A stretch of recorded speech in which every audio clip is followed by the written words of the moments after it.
Christian को लेते हैं, हाँ। तो उनकी शिक्षा पद्धति में भी उनके जो होते हैं वो जोड़े जाते हैं कि उनके इष्ट कौन है। अब जैसे हम मुस्लिम में भी लेते तो उनमें भी जोड़े जाते हैं कि कुरान शरीफ क्या है, कह रहे थे अपन को तो हमारी हिंदी में भी सब संकोचते हैं, हिंदी पढ़ाने में बच्चों के लिए इंग्लिश पढ़ाते हैं, लेकिन उनमें तो उनकी जो उर्दू है, जो उनकी भाषाएं हैं वो उनको तुरंत से प्राप्त होती हैं। जब गुस्सा आता है तो राधा जी के चरण का ध्यान करो, गुरु का मंत्र का ध्यान करो, तो गुस्सा शांत हो जाएगा। और गुस्सा शांत करना ही चाहिए, गुस्सा पतंग की जल है। लेकिन गृहस्थ जीवन में नहीं हो पाता। नहीं हो जाएगा। जय श्री राधे। अभी हम राधा रानी के आंगन में हैं, अभी हम बरसाने में हैं और हमारे साथ संत निवास में बहुत सारे संत हैं, युवा संत हैं जो अनन्य भक्त हैं राधा रानी के और संसार की मोह माया से दूर, और एक राधा भक्त जो कहते हैं, कृष्ण भक्त कहते हैं, वो हम इनमें देखते हैं। और जो भी बरसाने आते हैं वो इन लोगों का दर्शन ज़रूर करते हैं।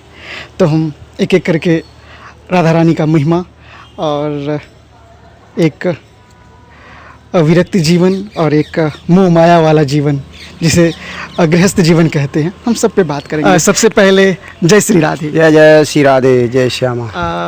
प्रभु जी, कितना अच्छा लगता है बरसाने में राधा रानी का भजन करके और उनका स्मरण करके। देखो, सर्व आनंद है बरसाने में, कृपा बरस रही है श्री जी की।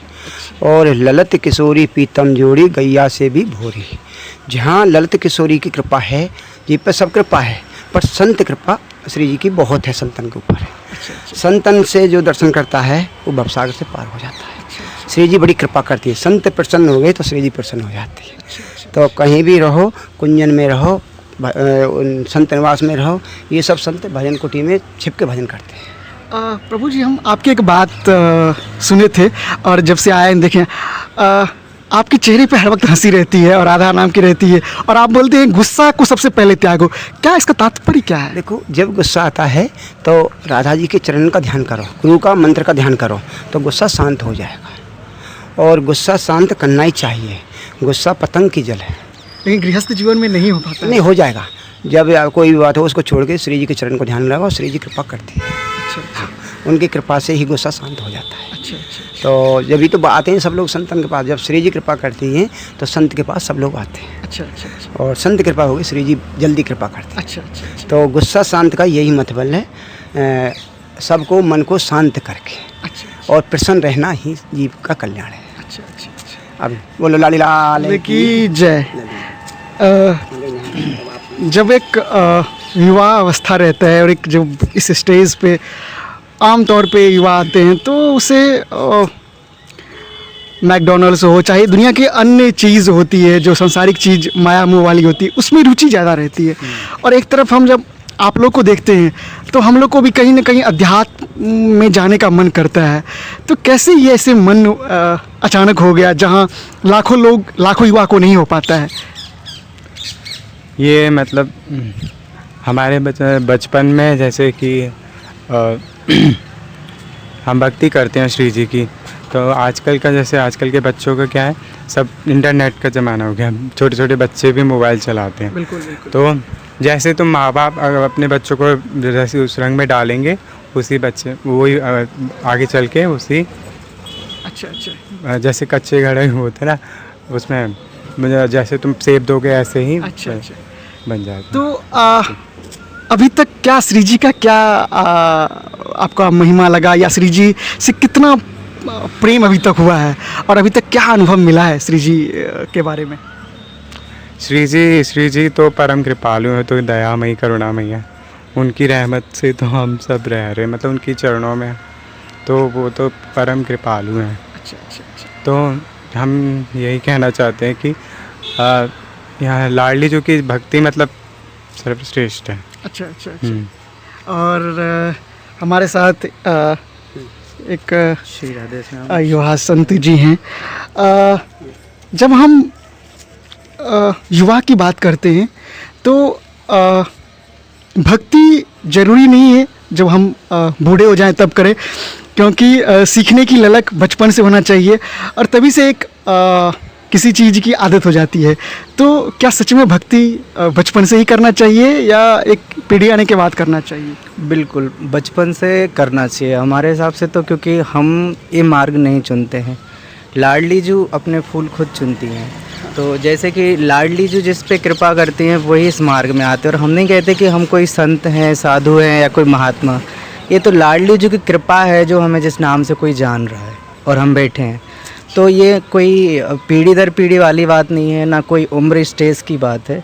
यहाँ पे है कि जैसे आपको बचपन में आपको लगता है कि हमारे कोई हैं तो प्रियतम है, तो हमें उस पे करना चाहिए, क्योंकि आप किसी का जीवन तो कोई नहीं देख के आया कि वो पूरी उम्र पाएगा।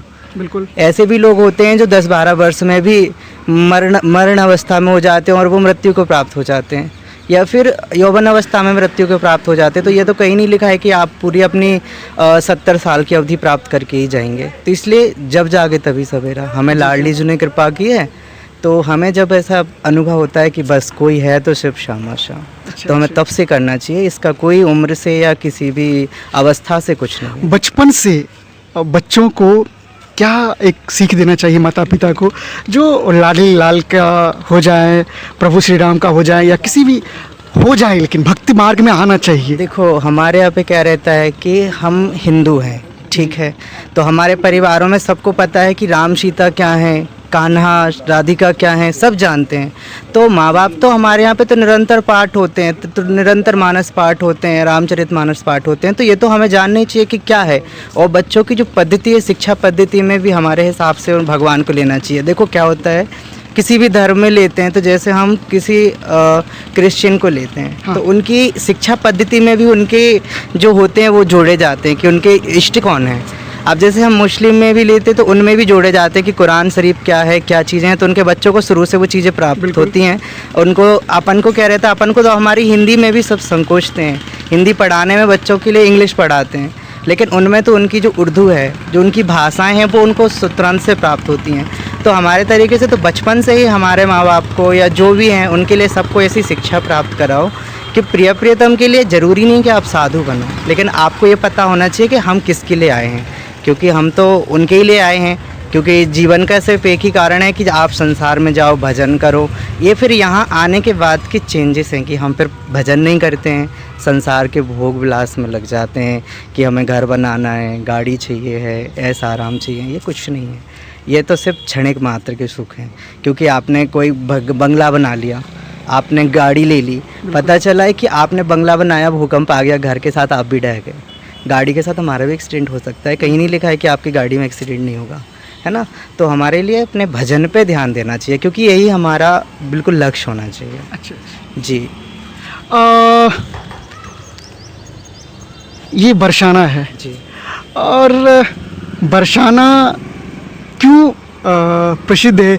क्योंकि कहा जाता है जो वृंदावन दर्शन करें, मथुरा दर्शन करें व ना करें, बरसाना का दर्शन सबसे पहले करना चाहिए। देखो मेरे हिसाब से ऐसा है, क्योंकि जहाँ पे लाडली जो विराजमान है, अनंत करुणामयी स्वामिनी जो जहाँ पे प्रियतम लाल एक जगह, देखो आपने किसी भी शक्ति को देखोगे तो जैसे कोई देवी का स्थान है तो सिर्फ वहाँ पे देवी हैं।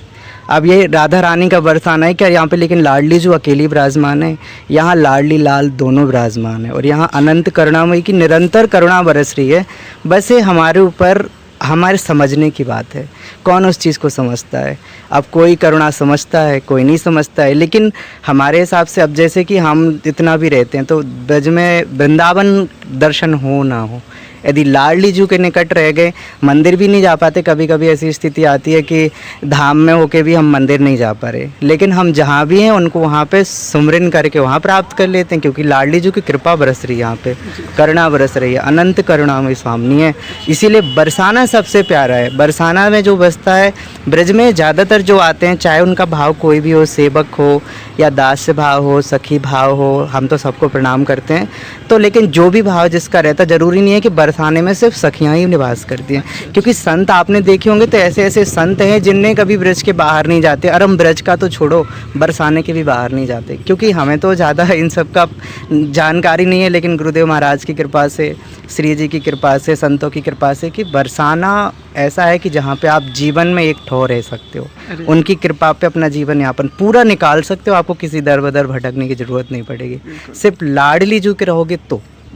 यदि आप लाडली जू के अलावा किसी और के होके चाहोगे तो फिर कुछ भी नहीं हो सकता, बस वे तो अपने अनुभव की बातें हैं। कहते हैं लाडली जी का दर्शन एक बार कर लें बरसाना में जी, तो वो सुख मिलती है, वो सुख मिलता है, चाहे स्त्री हो चाहे पुरुष हो, उसके बाद जीवन की कोई इच्छा नहीं रह पाती है और आपकी मनोकामना भी पूर्ण होती है। देखो जहाँ तक हमारा मनोकामना का सवाल है, तो जैसे कोई अपने भाव से लाडली जी के दर्शन करता है तो उसको सिर्फ लाडली की मनोकामना रहती है कि हम इनके निकट रहें, लाडली जो हमारे निकट रहें, और संसार की मनोकामना। अब जैसे हम लोग इधर रहते हैं तो अब देखो आपको पता है कितनी गर्मी होती है, बिल्कुल बिल्कुल। और जैसे कोई ब्रज से बाहर से आते हैं तो सब अपनी फैसिलिटीज़ वाले आते हैं, कोई होटल में रुकता है, कोई कहीं रुकता है, लेकिन हम तो ये कहते हैं कि यहाँ पे जो लताओं पताओं के नीचे बैठ के आनंद है और जो उसमें स्मरण है, उससे बड़ी मनोकामना कुछ नहीं बिल्कुल है, बिल्कुल। क्योंकि उसमें हमें पता चलता है कि हमारे अनंत करुणामयी स्वामी हमें कितना प्यार करते हैं, क्योंकि ये संसार का नहीं है कि हम संसार में किसी के लिए थोड़ा सा कुछ करें तो फिर वो हमें उसका डबल करके दे, ये संसार का प्रेम है। लेकिन जो लाडली जू का है कि लाडली जी के लिए तो हम कुछ नहीं कर सकते, लेकिन लाडली जू हमारे लिए कितना करती हैं। देखो ये यहाँ से हमारा कोई लेना देना नहीं थी, यहाँ कौन जानता है किसी को, लेकिन यदि हम यहाँ रह रहे हैं, प्रसाद पा रहे हैं और हमें संतों की शरणागति सानिध्य मिल रहा है तो किसकी करुणा से मिल रहा है? श्री स्वामी जी की करुणा से मिल रहा है ना, क्योंकि हमारा तो सामर्थ्य नहीं है कि हम किसी संत को खोज सकते हैं, स्वामी को खोज सकते नहीं खोज सकते, लेकिन ये तो उनकी करुणा की बात है कि हमें सबसे मिला देती है। तो चलिए हम इस वीडियो को अब यहीं समाप्त करते हैं, मिलते हैं किसी अन्य वीडियो में, तब तक के लिए जय श्री राधे राधे राधे।